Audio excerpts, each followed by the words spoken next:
কিশোরগঞ্জের ইতনা থানা। হাওর বাঁওড়ের এই চেনা জনপদে রূপালী জলের ঢেউ আর দিগন্তজোড়া সবুজ মিলেমিশে একাকার হয়ে থাকে। এই থানারই এক কোণে শান্ত মায়াময় এক গ্রাম, সহিলা। আর এই সহিলা গ্রামেই জন্ম তিন বাল্যবন্ধুর, উজ্জ্বল, ইমরান এবং রফিকুল। শৈশব থেকে কৈশোর আর কৈশোর থেকে যৌবন, তাদের বন্ধুত্ব যেন এই হাওরের পানির মতেই গভীর আর অবিচ্ছেদ্য। তিনজনের স্বভাব ছিল তিন রকমের, কিন্তু তাদের মনের বাঁধন ছিল এক। উজ্জ্বল, নামের মতোই সে ছিল প্রাণোচ্ছল, প্রত্যয়ী। যে কোনো কঠিন পরিস্থিতিতেও হাসি মুখে হাল ধরতে জানত। ইমরান, একটু শান্ত আর চিন্তাশীল, পড়াশোনায় ভালো, যে কোনো বিষয়ে বুদ্ধিদীপ্ত সিদ্ধান্ত নিতে ওস্তাদ। রফিকুল, দলের এনার্জি বুস্টার, যেমন সাহসী তেমনই তার মনটা ছিল পরোপকারী। গ্রামের মানুষের যে কোনো বিপদে রফিকুল সবার আগে ছুটে যেত। বর্ষার সেই উত্তাল দিন তখন আষাঢ় মাস। ইতনা থানার চারপাশ ততদিনে অথই পানিতে ডুবে গেছে। সহিলা গ্রামটি যেন পানির বুকে ভেসে থাকা এক টুকরো সবুজ দ্বীপ। নৌকা ছাড়া এক বাড়ি থেকে অন্য বাড়ি যাওয়ার উপায় নেই। একদিন বিকেলে উজ্জ্বল, ইমরান আর রফিকুল ঘাটে বাঁধা নৌকায় বসে গল্প করছিল। আকাশটা হঠাৎ করেই মেঘে কালো হয়ে গেল। দেখতে দেখতে শুরু হলো তুমুল ঝড় আর বৃষ্টি, সাথে হাওরের সেই চেনা উত্তাল ঢেউ। ঠিক তখনই গ্রাম থেকে একটা চিৎকার ভেসে এলো। জানা গেল ওপার পাড়ার করিম মিয়ার ছোট ছেলেটা প্রচণ্ড জ্বরে কাঁপছে, সাথে খিঁচুনি উঠছে। এই ঝড়ের রাতে তাকে যত দ্রুত সম্ভব ইতনা সদরের হাসপাতালে নিয়ে যাওয়া দরকার। কিন্তু এমন দুর্যোগে নৌকা নিয়ে বের হতে কেউ সাহস পাচ্ছিল না। তিন বন্ধুর সাহসী সিদ্ধান্ত। পরিস্থিতি দেখে রফিকুল আর স্থির থাকতে পারল না।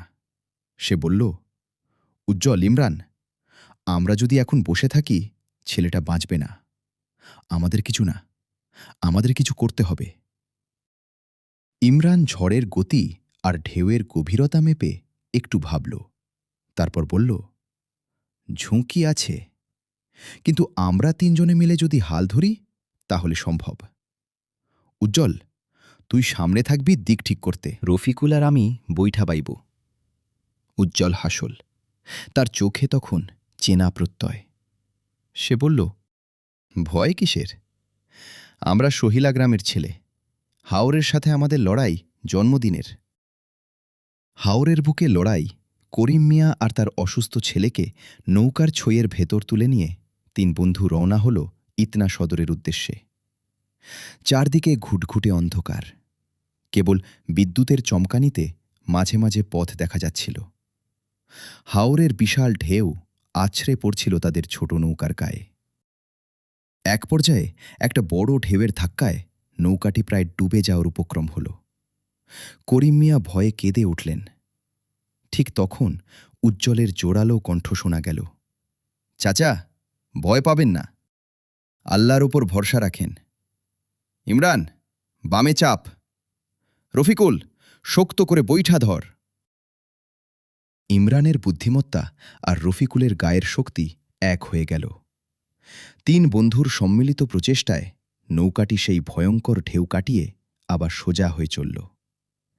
একেই বলে সত্যিকারের বন্ধুত্ব, যেখানে একজনের শক্তি অন্যজনের ভরসা হয়ে দাঁড়ায়। এক নতুন সকাল। রাত যখন শেষ হয়ে ভোরের আলো ফুটল, ততক্ষণে তারা নিরাপদেই ইতনা সদর হাসপাতালের ঘাটে পৌঁছে গেছে। ডাক্তারবাবু দ্রুত শিশুটিকে চিকিৎসা দিলেন এবং জানালেন, আর একটু দেরি হলে ছেলেটিকে বাঁচানো কঠিন হতো। করিম মিয়া চোখে আনন্দের জল নিয়ে তিন বন্ধুর হাত জড়িয়ে ধরলেন। কৃতজ্ঞতায় তার মুখ দিয়ে কোনো কথা বের হচ্ছিল না। সকালের শান্ত সূর্য তখন ইতনা হাওরের পানির ওপর ঝিকমিক করছে। ক্লান্ত কিন্তু তৃপ্ত উজ্জ্বল, ইমরান আর রফিকুল একে অপরের কাঁধে হাত দিয়ে হাসল। তারা প্রমাণ করে দিল সহিলা গ্রামের মাটি আর হাওরের পানি শুধু তাদের টিকিয়েই রাখেনি, তাদের মনটাকেও করেছে হাওরের মতোই বিশাল। সেই থেকে ইতনা থানার সহিলা গ্রামে উজ্জ্বল, ইমরান আর রফিকুলের বন্ধুত্বের গল্প আজও মানুষের মুখে মুখে ফেরে। কিন্তু সময়ের চাকা সবসময় একরকম ঘোরে না। পারিবারিক কিছু টানাপোড়েন আর নিজের অনিচ্ছার কারণে একসময় উজ্জ্বল মাদ্রাসার পড়াশোনা ছেড়ে দিল। পড়াশোনা ছেড়ে দেওয়ার পর প্রথম প্রথম তার দিনগুলো বেশ কাটছিল। কোনো তাড়া নেই, পড়ার চাপ নেই। সে সারাদিন এদিক সেদিক ঘুরে বেড়াত, বন্ধুদের সাথে হাওরের জলে সাঁতার কাটত, আর বিকেলে চলত জমজমাট ফুটবল বা ক্রিকেট খেলা। অবাধ্য বাতাসের মতো ডানা মেলে ঘুরে বেড়ানোই যেন হয়ে উঠেছিল তার প্রতিদিনের রুটিন। तो चांद तारों को तोड़ना